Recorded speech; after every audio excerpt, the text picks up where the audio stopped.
Hari ini saya ingin membahas tentang berita yang saya baca di website dari PSSI, yakni pssi.org, bahwa Coach Sintayong optimis timnas Indonesia akan lolos dari fase grup Piala Asia yang akan diselenggarakan di Qatar awal tahun depan.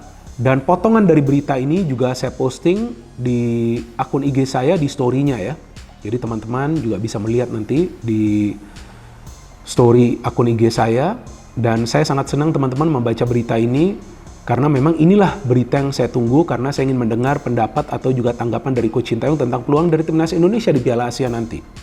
Artinya ketika Coach Sintayong merasa optimis, seharusnya para pemain juga percaya diri. Bukan berarti overconfident ya. Tapi jika para pemain percaya diri, tentu mereka tidak akan khawatir apalagi takut sebelum bertanding. Dan gak perlu juga takut. Kenapa harus takut sih? Kan nanti lawannya juga manusia, kan bukan robot. Gak perlu takut.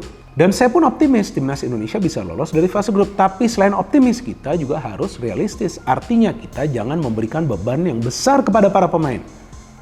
Kita boleh berharap timnas Indonesia lolos dari fase grup. Tapi kita juga jangan berharap secara berlebihan. Kita juga jangan over expect.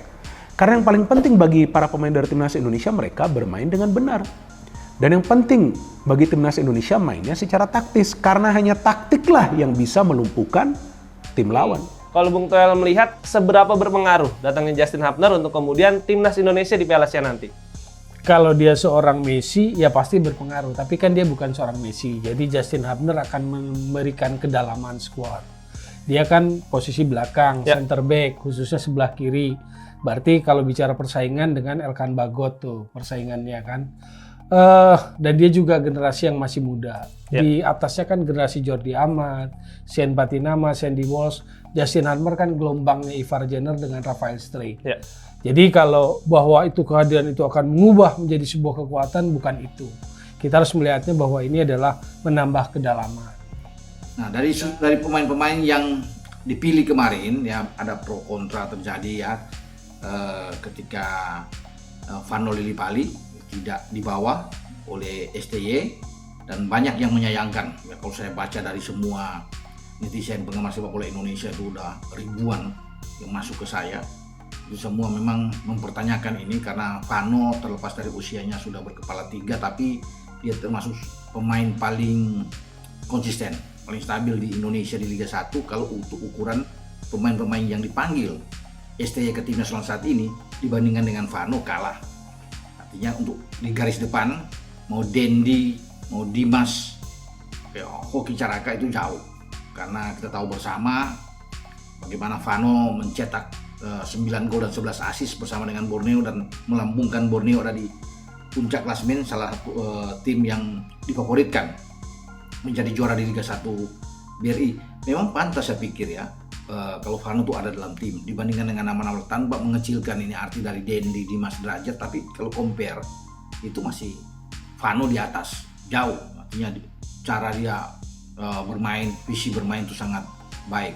Kejutan bisa aja terjadi, Tom. Ya. Karena apa? Karena timnas Indonesia ini sekarang kan beda wajah, di mana banyak pemain naturalisasinya dan disupport penuh oleh pengurusnya dan punya kekuatan supporter yang luar biasa. Kejutan bisa aja terjadi, Tom. Ini main di Qatar, Tuan Yusuf. Main di Qatar semua ini. Ya bukan berarti kan tidak ada kejutan, Tom. Iya, artinya kan faktor supporter itu faktor lain lah. Satu hal. Faktor support naturalisasi sudah diberikan, tetapi apa yang ditampilkan dalam kualifikasi Piala Dunia juga tidak menggembirakan. Bahkan bermain secara negatif lah. Kirain akan membuat permainan lebih hidup, ternyata enggak juga. Dikurung lah oleh Irak kan. Kalau lawan Filipina ya hampir-hampir lah. Tipis-tipis itu kesulitan. Jadi kalau based on itu, memang semua perkiraan, semua analisis itu presentasinya kecil ya sangat masuk akal. Dan kita sebagai pemain ke-12 harus memberikan support. Kita biasa memberikan support, tapi kadang-kadang saya membaca komen-komen yang negatif. Dari yang menurut saya itu hanya sebagian kecil sih dari supporter timnas Indonesia. Mungkin ya mereka adalah supporter-supporter yang nggak paham ya tentang sepak bola ya, atau juga yang biasa saya sebut toxic supporter ya, yang hanya untuk merusak suasana aja sih. Saya pikir supporter-supporter seperti itu sudah tidak perlu lagi. Karena yang kita perlu berikan adalah dukungan. Kalau kita mau kritik itu wajar. Saya pun kritik kan beberapa kali Coach Sintayong. Dan kalau saya ngelihat dari pemain-pemain yang Coach Sintayong panggil ini, ya kemungkinan Indonesia akan bermain defensif nih di pertandingan pertama lawan Irak. Kemungkinan besar nih akan defensif. Lawan Vietnam pun saya nggak yakin akan bermain terbuka. Lawan Jepang, feeling saya akan parkir bis. Karena ya terus terang lah, dari segi materi pemain kan kita kalah jauh ya. Pemain Chelsea, Ian Maatsen, mendoakan timnas Indonesia sukses di Piala Asia 2023. Pesepak bola yang disebut-sebut memiliki darah Indonesia itu mengucapkannya di akun Instagram @oranye_Indonesia. Halo Indonesia, saya Ian Maatsen.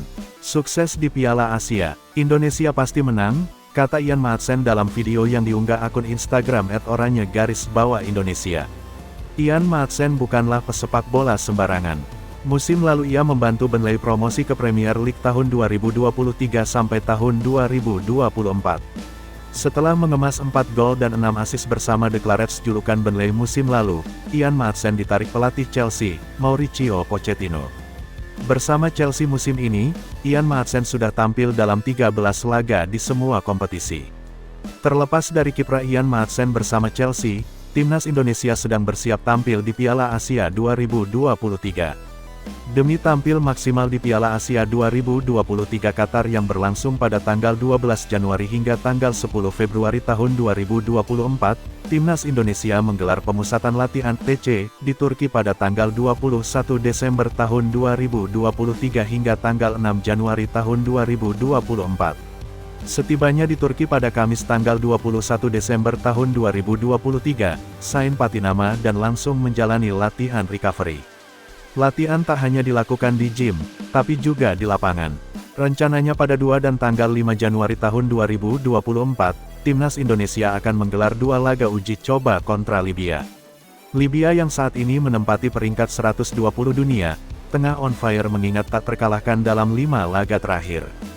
Dalam rangkaian tak terkalahkan itu, Libya sempat menahan tim peringkat 43 dunia, Kamerun, di kualifikasi Piala Dunia 2026 zona Afrika. Karena itu, timnas Indonesia bakal mendapatkan pengalaman berharga kontra Libya. Kelar melawan Libya, skuad timnas Indonesia berangkat ke Qatar pada tanggal 6 Januari tahun 2024. Selanjutnya pada tanggal 9 Januari tahun 2024, Jordi Amat dan kawan-kawan akan menghadapi Iran dalam laga uji coba pamungkas. Pelatih timnas Indonesia, Sintayong menetapkan target yang cukup besar jelang laga Piala Asia 2023 walau tidak diunggulkan. Sintayong mengakui timnas Indonesia berada pada posisi yang tidak menguntungkan mengingat skuad Garuda masuk ke grup D bersama Jepang, Irak, dan Vietnam. Lebih lanjut, dalam ajang 4 tahunan ini, timnas Indonesia sebenarnya tak begitu diunggulkan. Hal itu karena timnas Indonesia saat ini menempati ranking FIFA 146. Pelatih timnas Indonesia, Sintayong menetapkan target yang cukup besar jelang laga Piala Asia 2023 walau tidak diunggulkan. Sintayong mengakui timnas Indonesia berada pada posisi yang tidak menguntungkan mengingat skuad Garuda masuk ke grup D bersama Jepang, Irak, dan Vietnam. Lebih lanjut, dalam ajang 4 tahunan ini, timnas Indonesia sebenarnya tak begitu diunggulkan. Hal itu karena timnas Indonesia saat ini menempati ranking FIFA 146. Peringkat skuad Garuda jauh di bawah lawan-lawannya di grup D Piala Asia 2023. Jepang saat ini bahkan menjadi salah satu negara di Asia dengan peringkat tertinggi di dunia. Tim berjulukan Samurai Biru itu saat ini berada di ranking 17 dunia dan tentu mereka menjadi lawan terberat buat tim asuhan Sintayong. Kemudian lawan lainnya, yakni Irak, saat ini juga berada di posisi ke-63 dalam ranking FIFA. Setelah itu ada Vietnam yang menjadi satu-satunya negara dari Asia Tenggara yang masuk dalam 100 besar ranking FFA. Melihat situasi ini, tentu saja timnas Indonesia tak diunggulkan. Namun, ternyata situasi ini tak membuat Sintayong ciut. Mantan pelatih timnas Korea Selatan di Piala Dunia 2018 tersebut masih memiliki tekad besar. Sintayong bahkan cukup ambisius dengan timnas Indonesia. Dengan percaya diri, pelatih asal negeri ginseng tersebut masih mencanangkan target tinggi. Walaupun timnas Indonesia tak diunggulkan, dia cukup percaya diri untuk bisa membawa tim merah putih lolos ke 16 besar. Sin menekankan bahwa anak asuhnya bakal mempersiapkan diri dengan baik dan maksimal. Persiapan kami targetnya 16 besar, tegas Shin Tae-yong. Untuk itu, saya dan seluruh pemain akan berusaha maksimal dan berjuang keras, ucapnya. Shin mengakui bahwa timnas Indonesia memang tak diunggulkan karena ranking mereka jauh lebih rendah dibandingkan lawan-lawannya. Akan tetapi, dia menekankan bahwa dalam sepak bola apapun bisa terjadi, begitu juga dengan peluang timnas Indonesia. Agar persiapan timnas Indonesia berjalan dengan maksimal, Shin Tae-yong tak lupa meminta dukungan para pecinta sepak bola tanah air. Indonesia dalam ranking FIFA paling rendah posisinya. Namun, dalam sepak bola apapun bisa terjadi, kata Shin. Kami juga mohon doa dan dukungan seluruh fans, pendukung, dan rakyat Indonesia agar kami meraih hasil terbaik di Piala Asia 2023, tuturnya. Agar persiapan tim Merah Putih berjalan dengan maksimal, skuad asuhan Shin Tae-yong menjalani persiapan dengan menggelar pemusatan latihan TC di Turki. Untuk persiapan timnas Indonesia di Turki ini, pelatih asal Korea Selatan itu dipastikan membawa 29 pemain. Pelatih berusia 53 tahun itu mengaku dia nantinya hanya bisa membawa 26 pemain ke Qatar. Kami bisa membawa 26 pemain di Qatar, ujar Shin Tae-yong sebagaimana dilansir bolasport.com dari laman resmi PSSI. Kamis tanggal 21 Desember tahun 2023. Tetapi saat pertandingan, kami hanya bisa membawa 23 pemain, lanjutnya. Dengan persiapan yang cukup ini, layak dinantikan apakah timnas Indonesia akan mampu menunjukkan kejutan-kejutan baru di Piala Asia 2023.